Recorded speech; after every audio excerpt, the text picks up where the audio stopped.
19. Tercera parte.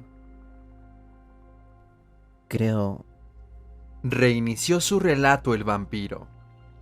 que el mismo nombre de París me trajo un soplo de placer que fue extraordinario. Un alivio tan próximo al bienestar que me sorprendí no solo de poder sentirlo, sino de haberme olvidado casi de esa sensación. Me pregunto si puedes comprender lo que significó. Mis palabras no lo pueden expresar ahora porque lo que París implica para mí es muy diferente de entonces, de aquellos días, de aquella época. Pero aún ahora, cuando lo recuerdo, siento algo parecido a la felicidad, y ahora tengo más razones que nunca para decir que la felicidad no es lo que jamás llegaré a conocer, ni lo que mereceré conocer. No obstante, el nombre de París me hace sentirla. A menudo la belleza mortal me duele, y la grandeza mortal me puede llenar con esa añoranza que sentí con tanta desesperación en el Mediterráneo. Pero París me acercó a su corazón, y me olvidé por completo de mí mismo. Me olvidé de esa cosa condenada y sobrenatural que andaba con una piel mortal y unas vestimentas mortales. París me abrumó y me iluminó, y me recompensó con más riquezas que cualquier promesa. Era la madre de Nueva Orleans. Comprende eso primero. Le había dado su vida a Nueva Orleans, y era lo que Nueva Orleans había tratado de ser durante mucho tiempo. Pero Nueva Orleans, aunque hermosa y desesperadamente viva, era también desesperadamente frágil. Había algo salvaje y primitivo para siempre, algo que amenazaba su vida exótica y refinada, tanto desde adentro como desde afuera. Ni un centímetro de esas calles de madera, ni un ladrillo de esas atestadas casas españolas habían sido traídos de la fiera intemperie que rodeaba eternamente a la ciudad, lista para tragársela.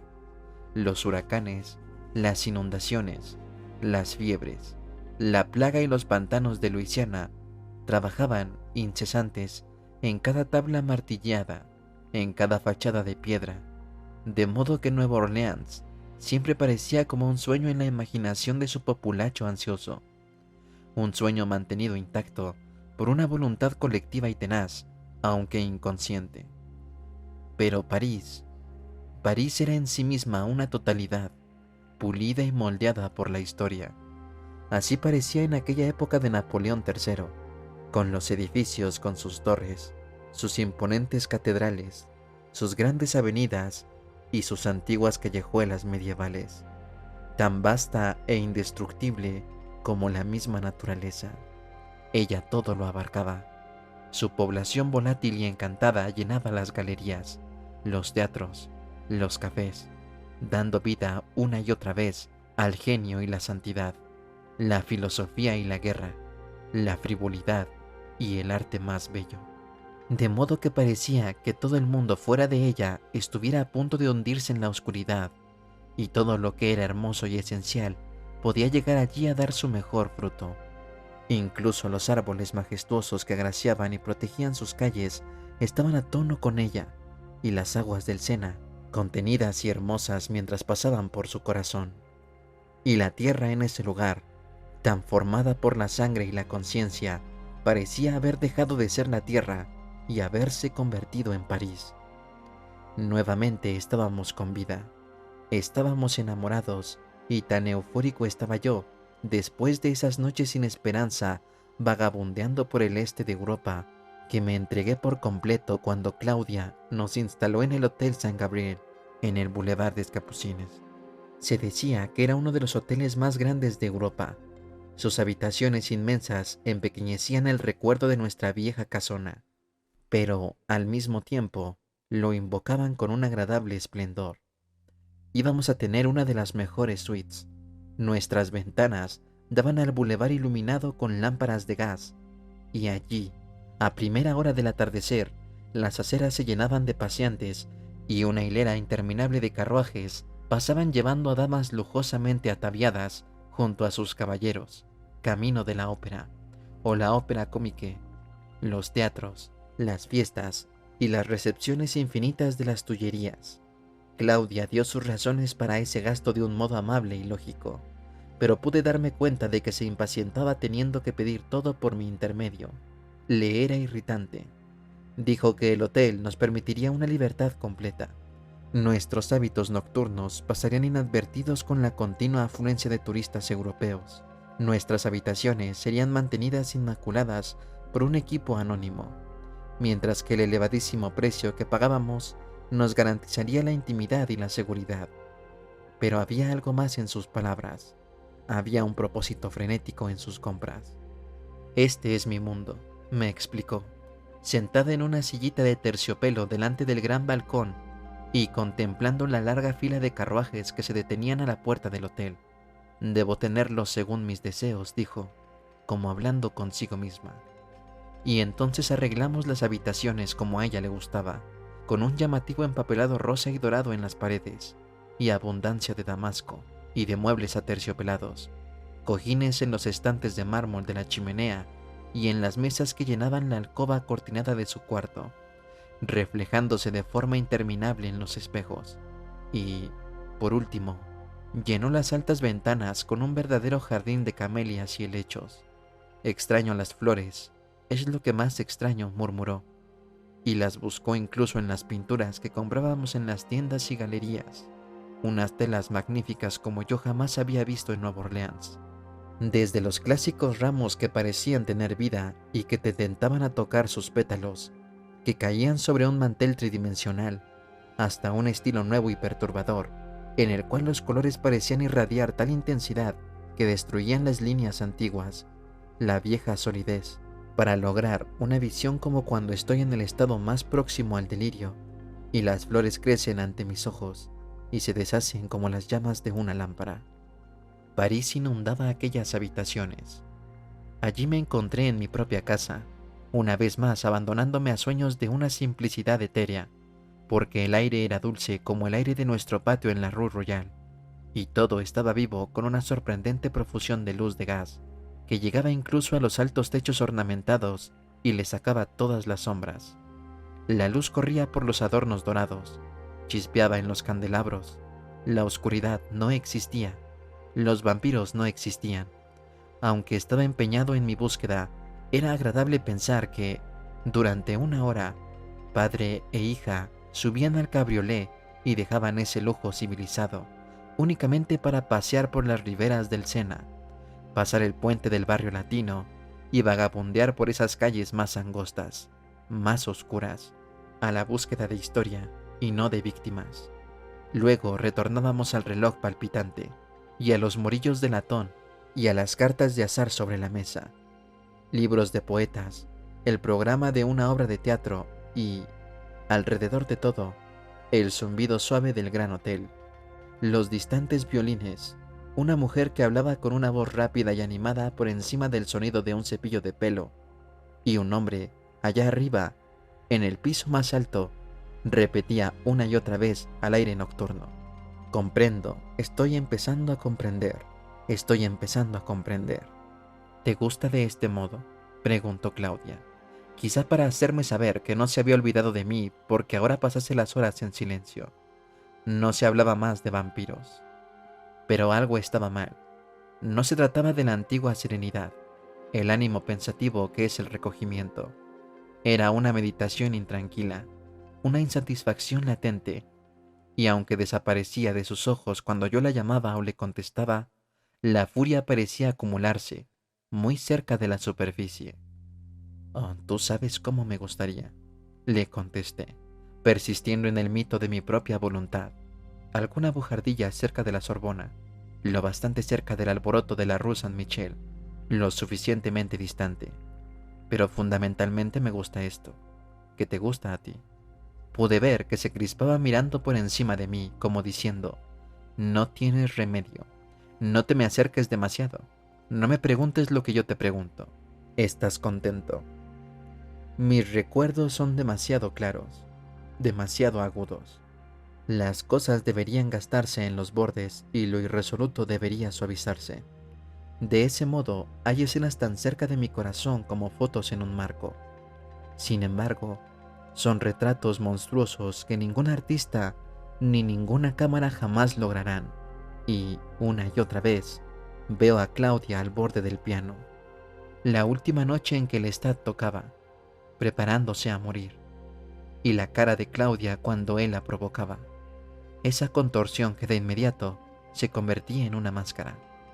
La atención le podría haber salvado la vida a Lestat si, de hecho, estaba muerto de verdad. Algo se acumulaba en Claudia, algo que se revelaba lentamente al testigo menos predispuesto del mundo. Tenía una nueva pasión por los anillos y brazaletes, nada propia de una niña. Su espalda pequeña y derecha no era la de una niña, y, a menudo, ella entraba delante de mí en pequeñas boutiques y señalaba con un dedo imperioso un perfume o unos guantes, y los pagaba ella misma. Nunca me alejaba mucho, y siempre me sentía incómodo. No porque temiera algo en esa inmensa ciudad, sino porque le tenía miedo a ella. Siempre había sido la niña perdida para sus víctimas, la huérfana, y ahora parecía algo diferente, algo corrompido y sorprendente ante los transeúntes que sucumbían ante ella. Pero esto frecuentemente era privado.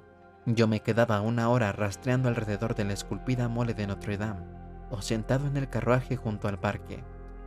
Y entonces, una noche, cuando me desperté en la cama lujosa del hotel, sobre un libro aplastado incómodamente debajo de mí, descubrí que se había ido. No me animé a preguntar a los criados si la habían visto. Nuestra costumbre era no prestarles atención. No teníamos nombre para ellos. La busqué por los corredores, por las calles adyacentes, incluso en el salón de fiestas, donde me dio un miedo inexplicable cuando pensé que estaba allí sola. Pero, por último, la vi llegar al recibidor, con su cabello brillando bajo su bonete debido a la lluvia, una niña que aparecía corriendo como después de una pícara escapada, encendiendo los rostros de los hombres y mujeres mientras subía por la gran escalera, y me pasaba como si no me hubiera visto. Una imposibilidad, una extraña y graciosa pose. Cerré la puerta cuando se quitaba la capa con un revoloteo de gotas doradas y se sacudía el pelo. Las cintas de su bonete cayeron a los costados y sentí gran alivio al ver el vestido infantil. Aquellas cintas y algo maravillosamente agradable en sus brazos. Una pequeña muñeca, unida quizá con alambres debajo de su vestido flotante. Sus pequeños pies sonaron como una campana. «Es una señora muñeca», me dijo mirándome. «¿Ves? Una señora muñeca». Y la puso en el armario. «Así parece», susurré. «La hizo una mujer», dijo ella. «Hace muñecas infantiles, todas iguales. Tiene una tienda de muñecas y yo le dije que quería una muñeca adulta». Sus palabras eran provocadoras, misteriosas. Tomó asiento con los rizos empapados, mojándole la frente, mientras hablaba de esa muñeca. «¿Sabes por qué la hizo para mí?», me preguntó. «Deseé que la habitación estuviera en sombras para poder retirarme de aquel círculo cálido de juego superfluo hacia la oscuridad. Deseé no estar sentado en la cama como en un escenario iluminado, mirándola delante de mí y en los espejos con sus mangas anchas. Porque eres una niña hermosa y ella quiso hacerte feliz», dije con una voz extraña hasta para mí mismo. Se rió en silencio. «Una niña hermosa», dijo mirándome. «¿Todavía piensas que lo soy?», preguntó, y se le volvió a oscurecer el rostro y volvió a juguetear con la muñeca. Sus dedos empujaron el pequeño borde del vestido hasta los pechos de porcelana. «Sí, me parezco a sus muñecas. Yo soy su muñeca. La deberías ver en esa tienda, agachada sobre sus muñecas, cada una con la misma cara, los mismos labios». Se tocó los labios. Algo pareció moverse de repente, algo dentro de las mismas paredes de la habitación, y los espejos temblaron con su imagen como si la tierra hubiera suspirado debajo de sus cimientos. Los carruajes temblaron en las calles, pero estaban demasiado distantes, y entonces vi lo que estaba haciendo su figura aún infantil. En una mano tenía a la muñeca, la otra en sus labios, y la mano que tenía la muñeca estaba aplastando y rompiendo, hasta que quedó hecha un montón de porcelana que cayó de su mano abierta y sangrante sobre la alfombra. Movió el diminuto vestido y produjo una lluvia de partículas rotas, y yo desvié la mirada. Y luego la vi en el espejo inclinada frente al fuego, con sus ojos estudiándome de arriba a abajo. Se movió por ese espejo en mi dirección, y yo me encogí en la cama. ¿Por qué desvías la mirada? ¿Por qué no me miras?, me preguntó con la voz cristalina como una campana. Pero entonces lanzó una débil carcajada y dijo: ¿pensaste que sería tu hija para siempre? ¿Eres tú el padre de los tontos? ¿El tonto de los padres? Tu tono es cruel conmigo, dije. Ah, cruel, comentó. Creo que sacudió la cabeza. Era una llamarada a un costado de mi mirada. Llamas azules, llamas doradas. ¿Y qué piensan ellos de ti allí fuera?, pregunté con la mayor amabilidad posible, y señalé la ventana abierta. Muchas cosas, se sonrió, muchas cosas. Los hombres son maravillosos con las explicaciones. ¿Has visto a los pequeños en los parques, en los circos? Los monstruos a quienes los hombres pagan para reírse de ellos. Yo solo fui un aprendiz de brujo, exclamé de improviso. Un aprendiz, dije. Quise tocarla, acariciarle el pelo, pero me quedé sentado, temeroso de ella, y su furia fue como una cerilla a punto de encenderse. Volvió a sonreír y me tomó una mano. Se la puso en la falda y la cubrió como pudo con las suyas. Un aprendiz, sí, dijo riéndose. Pero dime una cosa, una sola cosa desde tu elevada posición. ¿Cómo era hacer el amor? Me alejé de ella de pensarlo siquiera, y busqué mi capa y mis guantes como un hombre aturdido. ¿No te acuerdas?, me preguntó con perfecta calma, cuando puse la mano en el picaporte. Me detuve sintiendo sus ojos en mi espalda, avergonzado, y me di vuelta e hice como que pensaba: ¿a dónde voy? ¿Qué haré? ¿Por qué estoy aquí? Fue algo efímero, dije, tratando de encontrar su mirada. Cuán perfecta, fríamente azules eran esos ojos, y qué decididos. Y fue muy pocas veces saboreado, algo agudo que se perdía rápidamente. Pienso que era la sombra pálida del asesinato. Ah, murmuró ella, como herir tal como lo hago ahora yo. Esa es también la pálida sombra del asesinato. Sí, madame, le dije. Tiendo a creer que es lo correcto. Y haciendo una leve reverencia, le di las buenas noches. Tras una pausa, el vampiro prosiguió. Largo rato después de haberla dejado, aminoré el paso. Había cruzado el Sena. Quería la oscuridad, esconderme de ella y de los sentimientos que me agobiaban, y del gran miedo consumidor ante la evidencia de que yo era absolutamente inadecuado para hacerla feliz, o para hacerme feliz a mí mismo, haciéndola feliz a ella. Hubiera dado el mundo para satisfacerla, el mundo que ahora poseíamos, que al mismo tiempo parecía vacío y eterno. No obstante, me sentía ofendido por sus palabras y sus ojos, y ninguna explicación, que me pasaban y pasaban por la cabeza, incluso formándose en mis labios con susurros desesperados, cuando dejé la Rue Saint-Michel y entré más y más profundamente en las callejas más oscuras y antiguas del barrio latino. Ninguna explicación parecía calmarme cuando imaginé su propia insatisfacción o mi propio tormento. Por último dejé las palabras, excepto un cántico extraño. Estaba en el silencio negro de una calleja medieval, y ciegamente seguí sus bruscos giros, reconfortado por la altura de sus angostos edificios que parecían capaces de caerse en cualquier momento, cerrando la calleja bajo las estrellas indiferentes. Me dije: no la puedo hacer feliz, no la hago feliz, y su infelicidad crece cada día. Ese era mi cántico, que repetía como un rosario, un encantamiento para cambiar los hechos, su desilusión inevitable con nuestra búsqueda, que nos dejara en este limbo donde yo sentía que ella se alejaba de mí, empequeñeciéndome con su inmensa necesidad. Incluso concebí unos celos salvajes de la fabricante de muñecas a quien ella había confiado sus ganas de tener esa diminuta mujer de porcelana, porque esa fabricante, en un momento, le había dado algo que ella apretó contra sí en mi presencia como si yo no existiera. ¿Qué importancia tenía? ¿A dónde nos podía llevar? Desde que llegara a París unos meses antes, jamás había sentido de esa manera el tamaño enorme de la ciudad. ¿Cómo podía pasar de esa callejuela retorcida y oscura de mi elección a un mundo de deleites? Y jamás había sentido tan profundamente su inutilidad. Inútil para Claudia si no lograba temperar su furia, si ella no podía de algún modo asir los límites de lo que parecía tan furiosa y amargamente consciente. Yo estaba indefenso, ella estaba indefensa, pero ella era más fuerte que yo.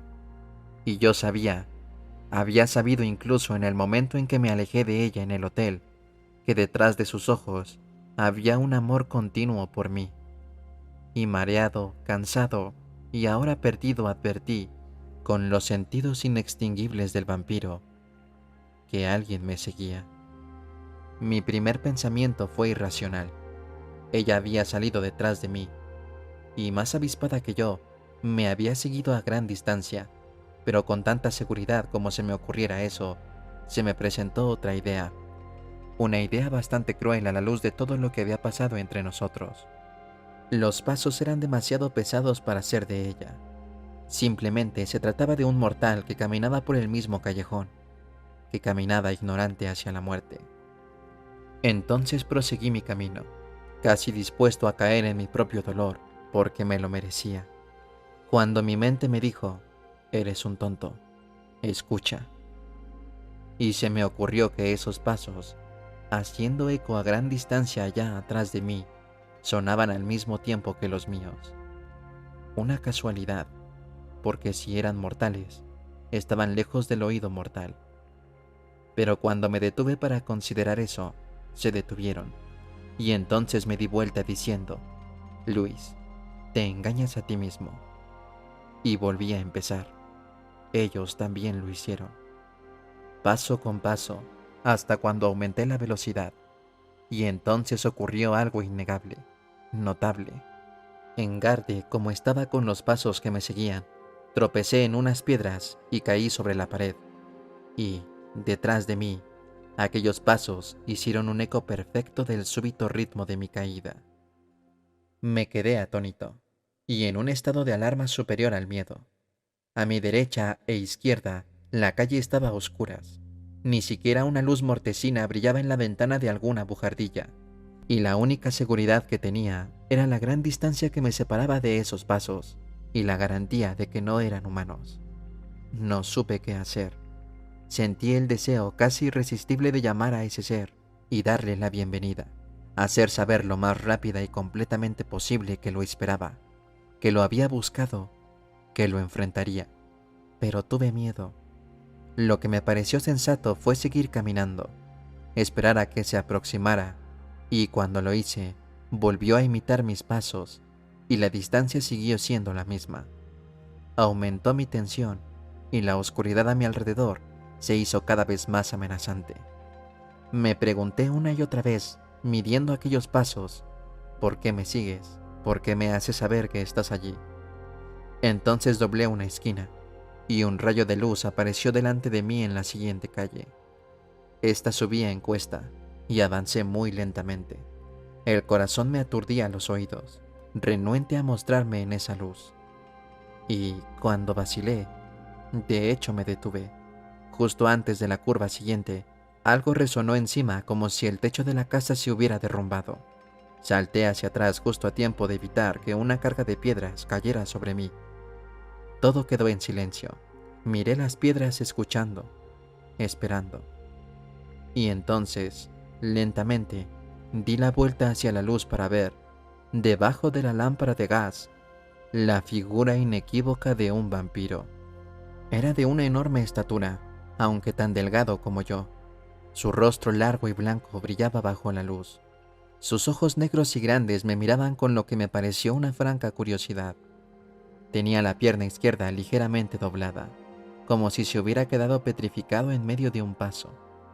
Y entonces, de repente, Me di cuenta de que no solo tenía el largo pelo negro peinado exactamente como el mío, y que no solo estaba vestido con un abrigo y una capa idénticos a los míos, sino que imitaba mi mirada y mi expresión facial a la perfección. Tragué saliva y dejé que mi mirada lo recorriera lentamente, mientras trataba de ocultarle el ritmo rápido de mi pulso cuando sus ojos me recorrieron del mismo modo.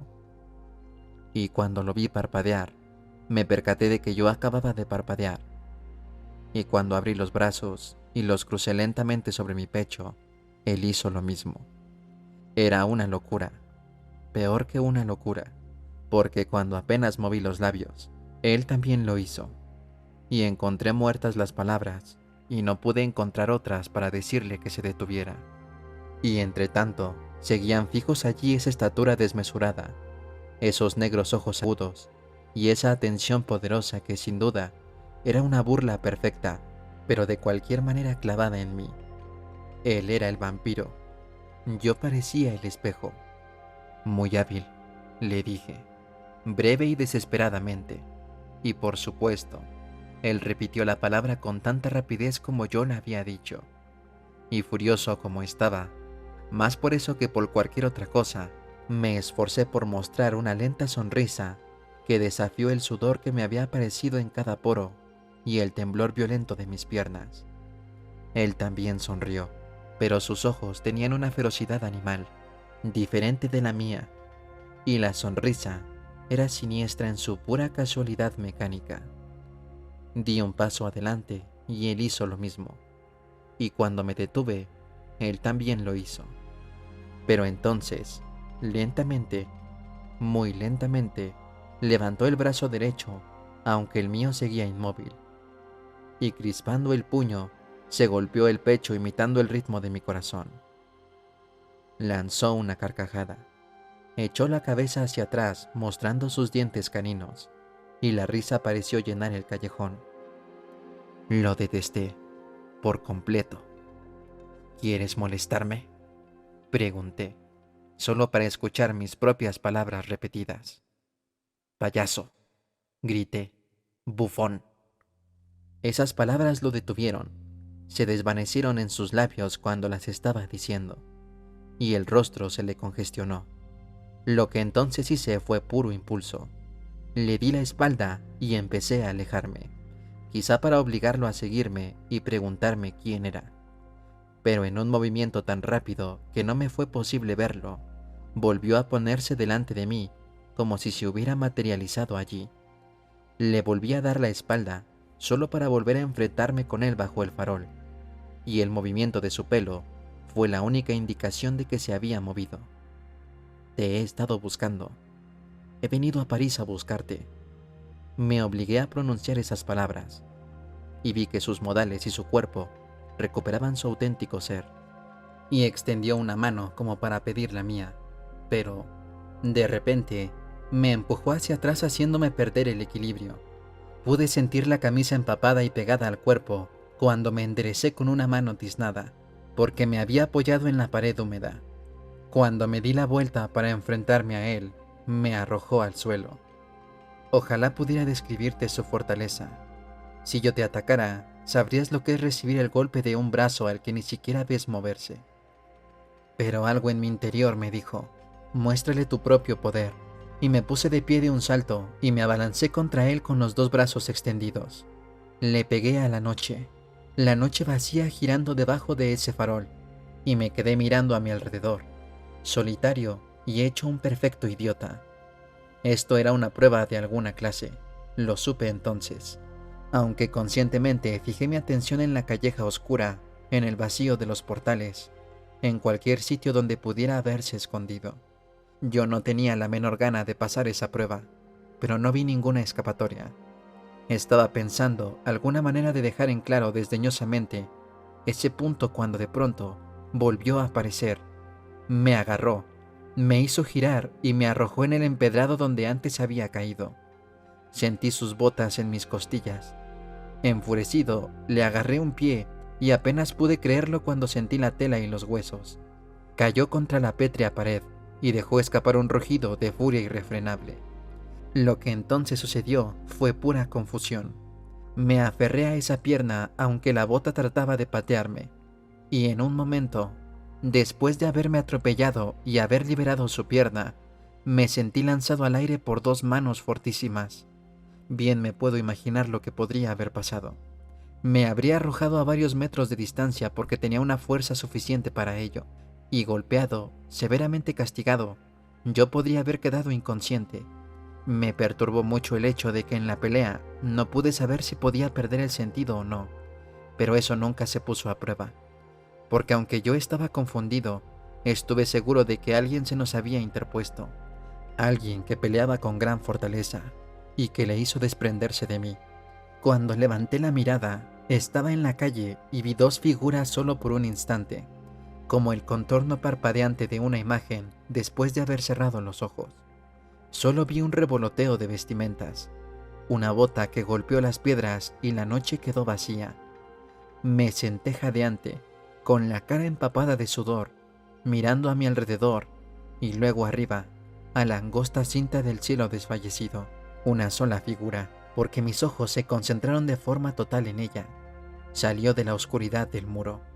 Agachada en las piedras salientes del dintel, se dio vuelta de modo que vislumbré un débil rayo de luz sobre el pelo y luego el rostro blanco tieso. Un rostro extraño, más ancho y no tan delgado como el anterior. Solo uno de sus grandes ojos negros era visible y me miraba fijamente. Un susurro salió de sus labios, aunque en ningún momento parecieron moverse. ¿Está usted bien? Yo estaba más que bien, de pie, listo para el ataque, pero la figura siguió agachada, como si fuera parte del muro. Pude ver la mano blanca hurgando en lo que pareció ser un bolsillo de abrigo. Apareció una tarjeta blanca como los dedos que me la ofrecieron. No me moví para aceptarla. Venga a vernos mañana por la noche. No le haré daño. Tampoco lo hará el otro. No se lo permitiré. Me dijo con el mismo susurro en la cara pálida e inexpresiva que aún mostraba solo un ojo a la luz. Y su mano hizo aquello que los vampiros pueden hacer. Es decir, dejó su cuerpo en la oscuridad para depositar la tarjeta en mis manos, y la escritura púrpura brilló de inmediato a la luz. Y la figura, subiendo por el muro como un gato, desapareció rápidamente entre las bujardillas. Entonces supe que me encontraba definitivamente a solas. Pude sentirlo. Los latidos de mi corazón parecieron llenar la calleja desierta cuando me puse, bajo el farol, a leer la tarjeta. Conocía la dirección, porque había ido a los teatros de esa calle, pero el nombre era sorprendente. Teatro de Vampiros, y la hora de la cita era a las 9 de la noche. Di la vuelta a la tarjeta, y allí descubrí que habían escrito una nota. Traiga su pequeña belleza consigo. Serán bienvenidos. Armand.